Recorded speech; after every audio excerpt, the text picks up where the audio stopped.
Makinig ka, hindi ka talaga tamad, hindi ka rin bobo. Ngunit may isang bagay na tahimik na sumisira sa'yo at hindi mo man lang napapansin. This video might hurt you at hindi lahat makakaintindi nito. Kasi karamihan sa mga lalaking kagaya mo, mas gugustuhin pa nilang magbulag-bulagan kaysa tanggapin yung katotohanan. Kaya sa video na ito, ipapakita ko sa iyo kung paanong ang lust ay winawasak ang focus mo, ang drive mo at ang kakayahan mong maging matagumpay sa totoong mundo. At kapag hindi mo ito naintindihan ngayon, magigising ka na lang isang araw, wala ka pa ring nararating. Pero kung gusto mong matauhan, i-like mo na ito at mag-subscribe ka na.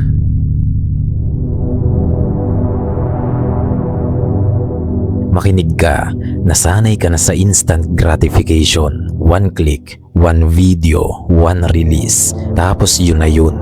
Hindi mo kailangang mag-effort, hindi mo kailangan maghirap. At dahil dyan, nasanay na ang utak mo sa easy win. Ngunit sa totoong buhay, walang easy win. Kailangan mo ng effort, consistency at disiplina. Pero paano ka mag-focus sa long-term goals kung ang utak mo ay na-trained na sa instant pleasure? Dahil kung nasanay ka na sa madali, susuko ka na sa mahirap. Naunawaan mo ba yan?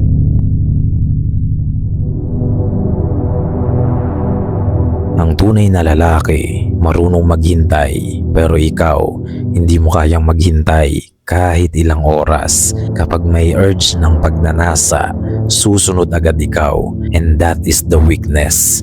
Dahil ang success, delayed gratification yan. Hindi yan ngayon, hindi yan bukas, kundi months or years ng paghihirap.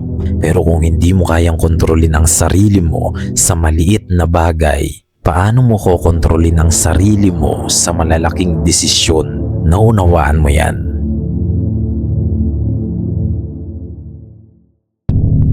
Habang ikaw nagpapatalo sa lust o libog, may ibang lalaki dyan na nagtetrain, nag-aaral, nagfo-focus. They are building something, pero ikaw, you are destroying yourself. Hindi mo napapansin, pero unti-unti kang naiiwan. Tapos magtataka ka kung bakit sila umaangat, tapos ikaw hindi. Kinokontrol nila ang sarili nila, pero ikaw ang nagpapakontrol sa sarili mo. Ikaw ang kinokontrol ng libog mo. Delikado ito lakan, dahil habang tulog ka sa distractions mo, may ibang lalaking gumigising sa realidad.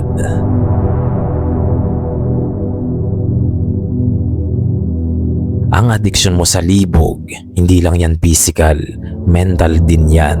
Pagkatapos mo bang bumigay sa pagnanasa mo, anong pakiramdam mo? Clear ba ang isip mo? Focus ka ba? Ulutang, pagod at walang gana? Yan ang hindi mo naiintindihan. Hindi ka lang nawawalan ng oras, nawawalan ka rin ng mental sharpness na sana'y kailangan mo para mag-excel sa buhay. At sa mundo ngayon, focus is power. Dahil kung wala kang focus, wala ka ring edge.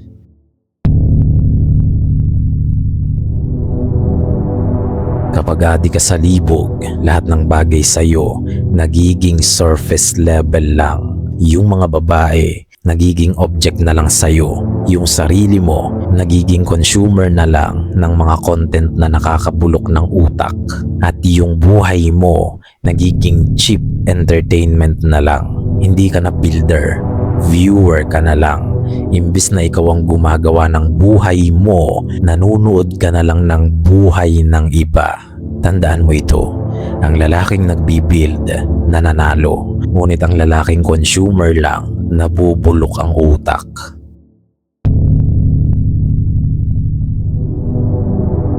Hindi isolated ang lust o libog.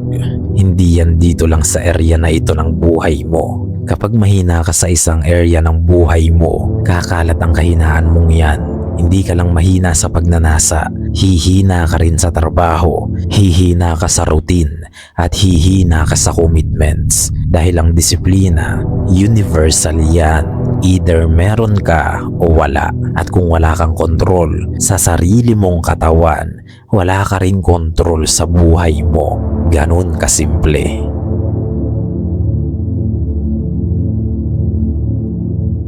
Ito ang pinakadelikado sa lust addiction mo. Imbis na harapin mo ang problema mo, tinatakasan mo ito gamit ang libog. Stress ka, takbo sa libog. Bored ka, libog ulit. Malungkot ka, libog na naman. Ginagawa mong escape ang bagay na dapat mong kinokontrol. Pero tandaan mo ito, every time na tumatakas ka, hindi nawawala ang problema. Lumalaki lang lalo ito. At habang tumatagal, ikaw ang lumiliit ng lumiliit. Ito ang totoo lakan, hindi ka talaga sinisira ng mundo. Hindi ka winawasak ng ibang tao. Ikaw mismo ang unti-unting pumapatay sa sarili mong potensyal. Sa bawat pagkakataon na pinipili mo ang easy pleasure, pinipili mo ring maging mahina. Ngunit habang nabubuhay ka pa, may pagkakataon ka pang baguhin yan. Pero kung hindi ka kikilos ngayon, mananatili kang average at alipin ng libog hanggang sa huli. Gayunpaman, marami nga ang makakapakinig, ngunit ilan lang ang makakaunawa. Hanggang sa muli, lakan.